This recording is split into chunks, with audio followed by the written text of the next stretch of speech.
In section 11.6, we're going to talk about how to count, basically.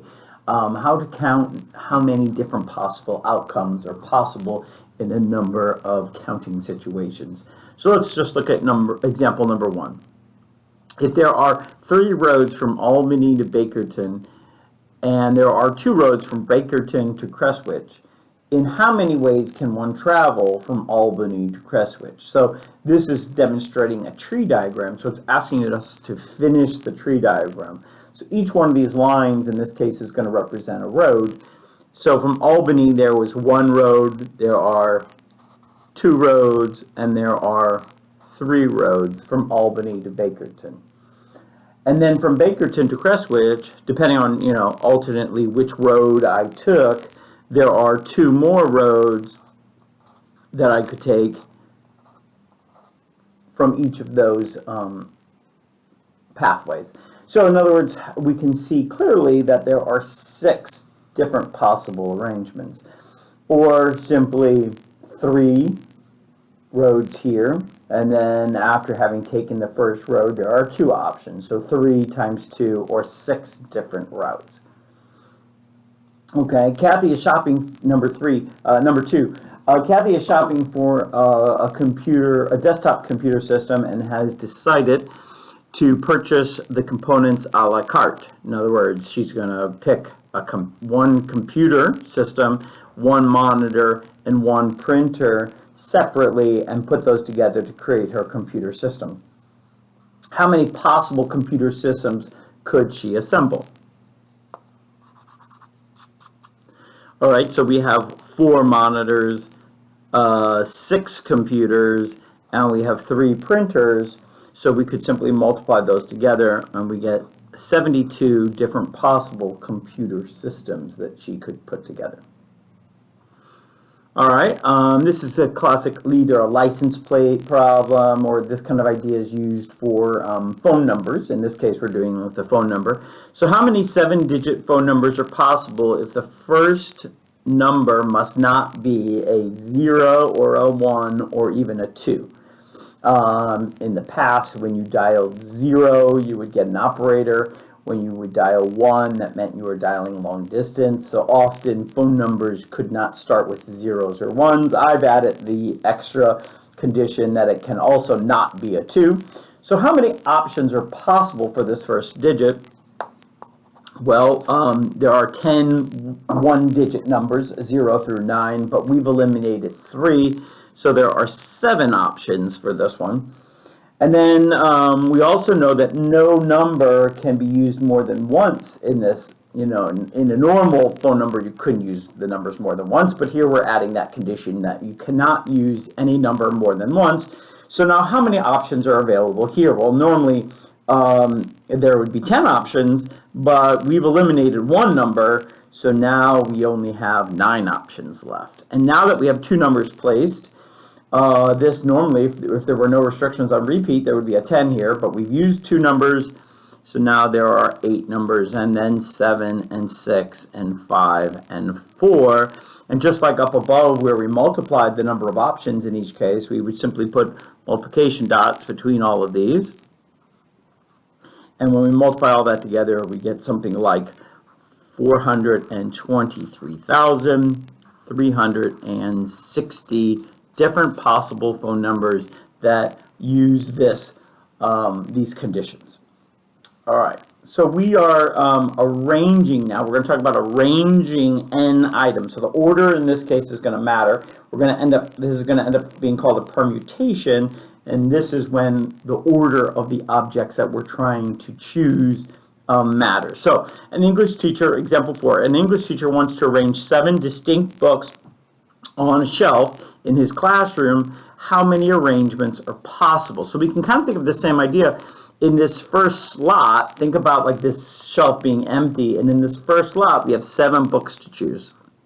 So we choose a book, we put it in there. Now how many do we have at the second slot? So we have 6, and then 5, and then 4, and 3, and 2, and 1. So that looks a lot like 7 factorial, which ends up being 5,040. Okay, so there's 5,040 different ways to arrange those 7 books. So arranging n distinct items in a row results in n factorial possible arrangements. So arranging them, meaning in a row that where order would matter. Okay.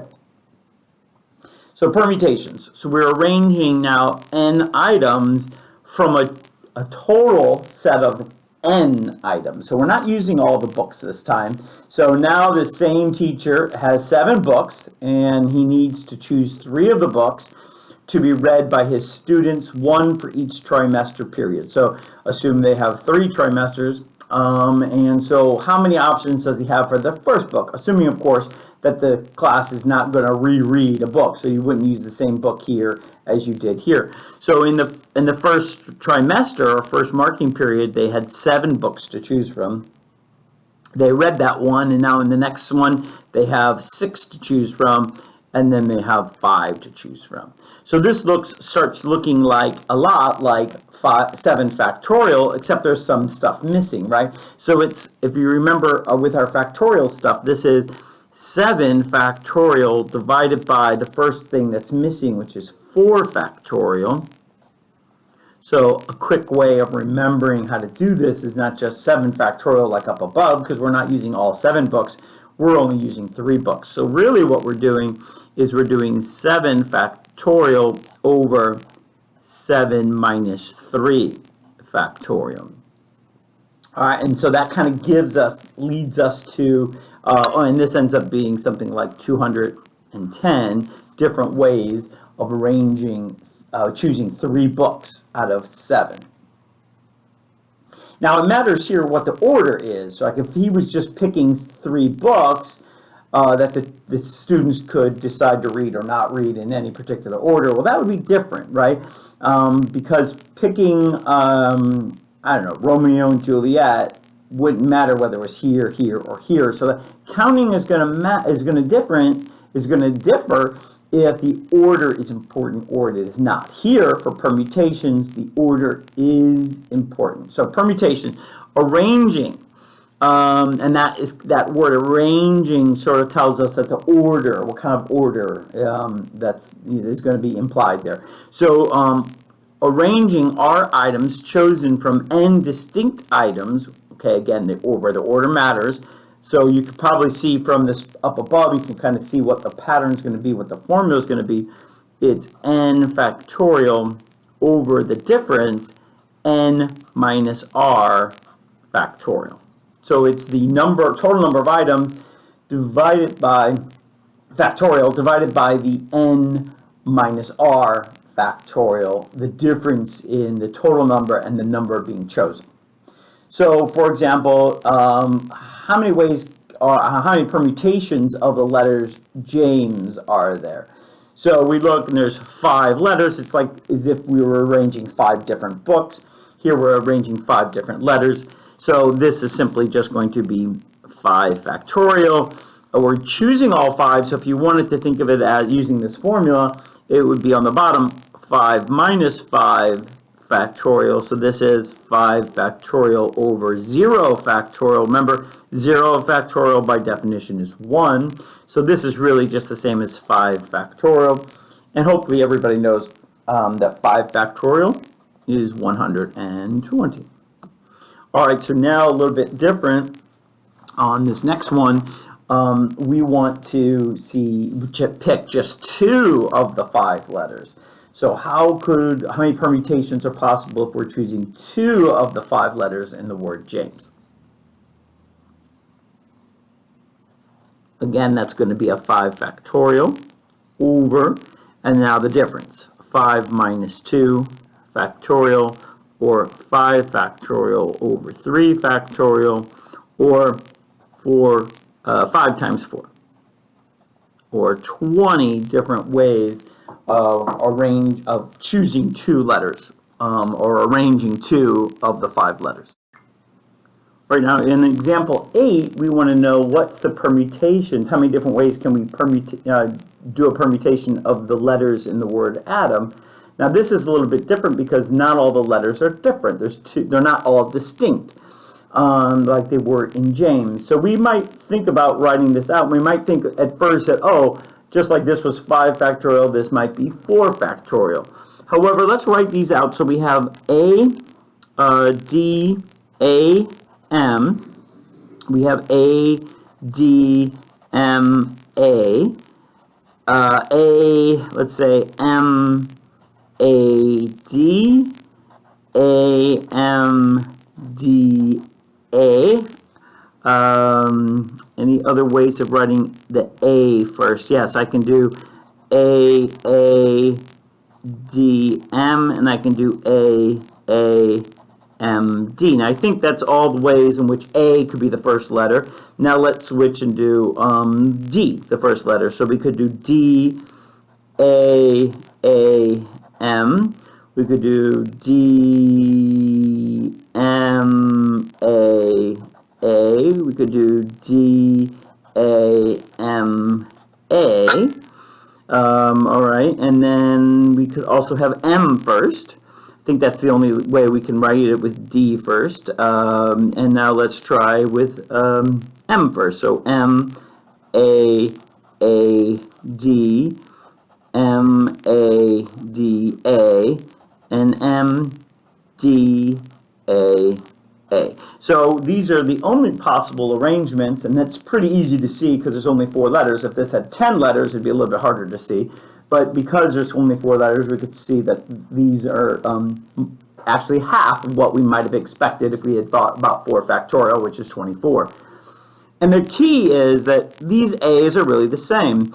If these A's were somehow different, like if I had put a subscript of a 1 for this A and a 2 for this A, now ADAM and ADAM, so I could have 2 options for that by switching these around. So you can see for every option here, if I had 2 different A's, then I would have 2 different possibilities, so making that double the amount, or to 24, which would kind of make sense.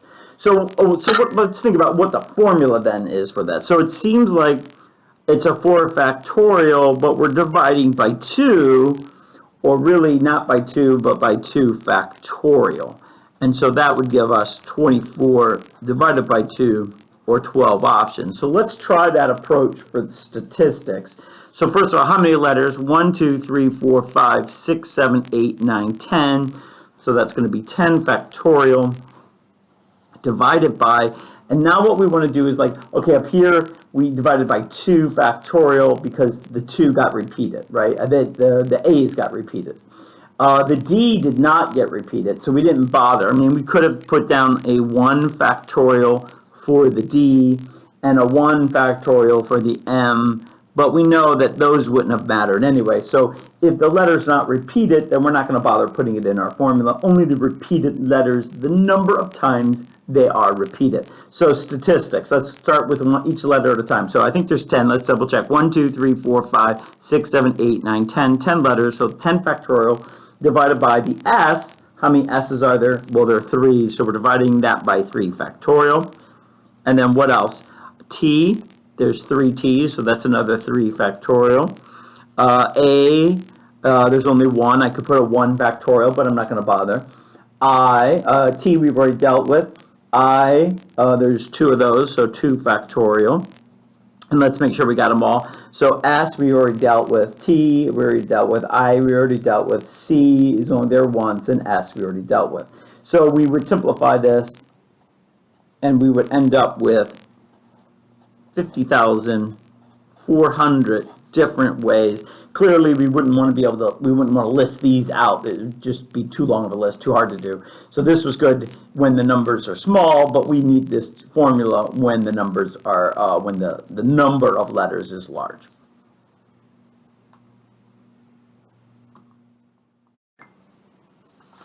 Okay, so looking at page 2 of notes from 1116 now.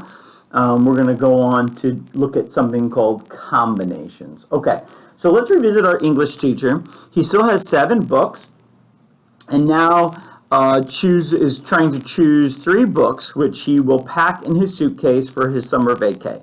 All right, in example 4, we saw that there were 210 ways to arrange 3 out of 7 books for his classes to read. What's the difference in this example? All right, so which permutation calculation works, or will a permutation calculation work here? So let's call the 7 books A, B, C, D, E, F, and G. And so let's assume that the 3 books that were chosen to be read were books B, C, and D. Well, those 3 books could be read in a number of ways. Could be B, C, D, B, D, C, C, B, D, C, D, B, D, B, C, and D, C, B. All 6 of these arrangements are 6 different arrangements of those 3 books. Now, let's assume that he picked those same three books to take on vacation with him. Would it matter in which order he packed these in his suitcase? No. In other words, these 6 arrangements are really the same arrangement. And so our combinations where the order does not matter, it's not important what order we chose these books in, so long as you chose them, there's going to be fewer outcomes. There's going to be, because these 6 outcomes are really the same. So that means out of this 200, every arrangement has 5 other ones that are exactly the same. So we've overcounted by a factor of 6. And so what that means is our combinations formula is going to look a lot like our permutations, except we're going to have an n factorial on top. We're going to have a difference of n minus r, again, factorial, but we overcounted by a factor of 6 in this case. So that means we're going to have an extra r factorial in the denominator, and these are going to have a multiplication dot, of course, between them. All right, so let's look and try this. Use an example using this then. How many different committees of 4 people can be chosen from a group of 12? So you're going to have 12 people, and you're going to choose 4 of them for a committee. Now, doesn't matter on a committee. So committee should be a key word indicating to you that the order doesn't matter. Doesn't matter whether you were chosen first, second, third, or fourth for the committee. It does not. It only matters that you were chosen, not whether you were chosen first, second, third, or fourth. So that's telling us that it's a combination. So try that one. All right, so we have a 12 factorial over the difference, which is 8 factorial, and then 4 factorial. When you simplify this, you want to use your bigger number on the bottom to cancel out the bigger numbers up there. So we have 12 times the 11 times 10 times 9. The 8 and beyond was canceled out. Then we have 4 times 3 times 2 times 1 if you want. All right, so let's cancel out some of these. Let's see. We can cancel, I guess, the 4 and the 3 with the 12. That's kind of quick. And then cancel the 2 with the 10 and make it a 5. So everything downstairs is a 1. And so now we have 99 times 5, or 495. So there's 495 different 4-person committees that are possible if you're choosing those committees of 4 from 12 people. All right, example 11. A local business employs 10 surveyors and 18 engineers. 5 employees are to be selected to serve on a committee. All right, in how many ways can the committee members be selected? Well, we're not differentiating at this point. We just know there's 28 people. So we want to do a combination, because again, it's a committee, so order is not important. So how many people do we have total? If we want, we could write it as a 28. Choose, how many are we doing? 5. So we can remember, we can write combinations in this order, in this manner as well. All right, so this is just 28 factorial over the difference, 23 factorial, and then 5 factorial. Okay? And so again, we would cancel the 23 with the 28, so that would be leave us 28, 27, 26, 25, 25, 25, 24, 23 and beyond got canceled. And on the bottom we have 5 times 4 times 3 times 2 times 1 if you want. And then we could cancel some things here. A 5 cancels with a 25, leaves us with a 5.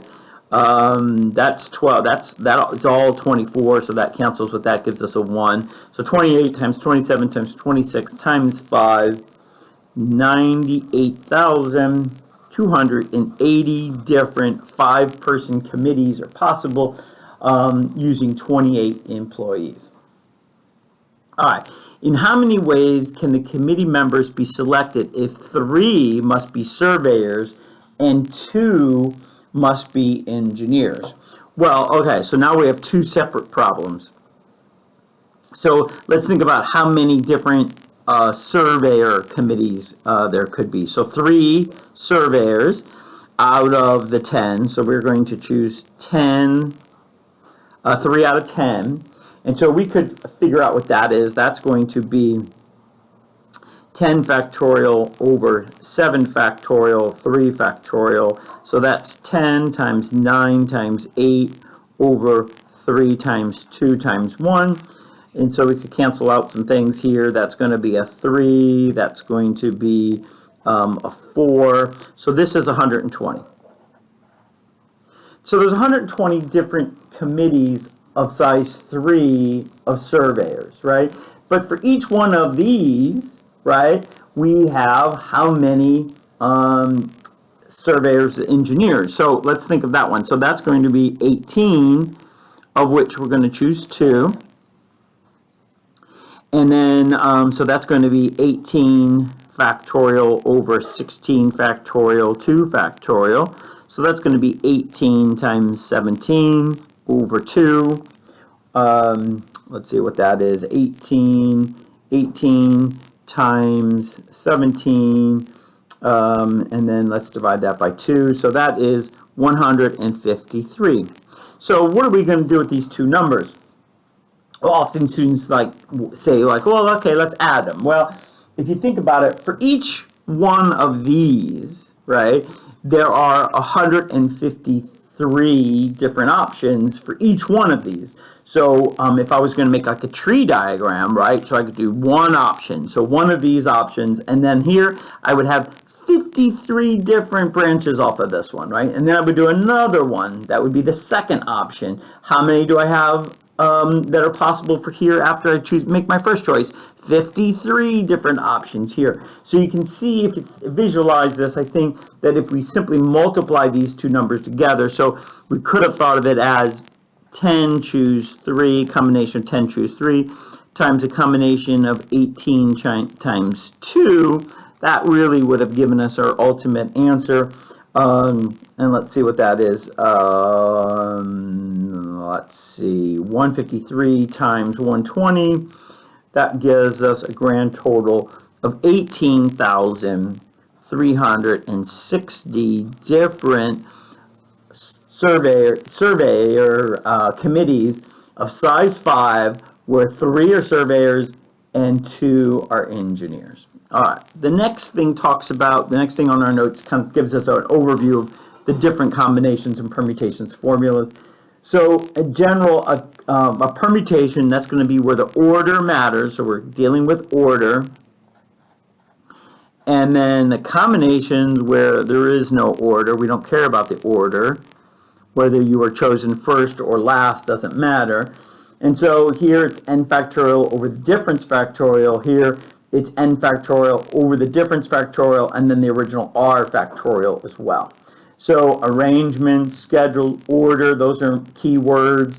Committee is a key word, or a group, or that kind of thing. All right, so would you use a permutation or a combination to solve each problem? So how many 4-digit codes are possible if no digits are repeated? So a code, so like an ATM code, let's say, something like that. So that sounds like this would be a permutation. A code generally is going to indicate that there's an order of importance there.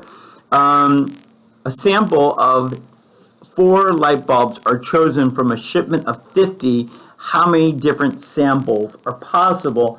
So in this case, whether that a light bulb gets chosen first or last doesn't really matter. So if we're creating a sample, then a combination would be appropriate for that one. All right, C.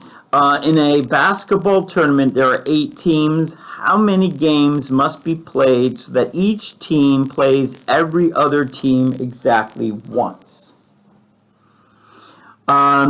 So in this case, if we're counting, it doesn't matter if I say like, oh, team A is going to play team B, or whether I say team B is going to play team A.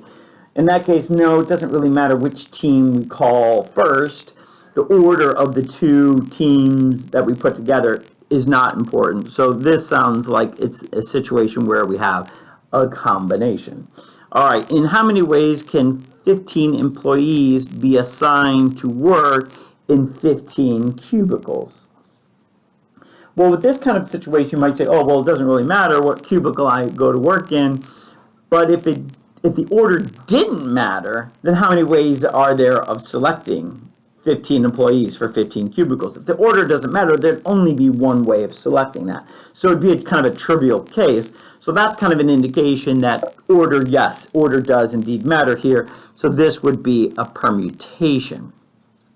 Okay. And then the last one.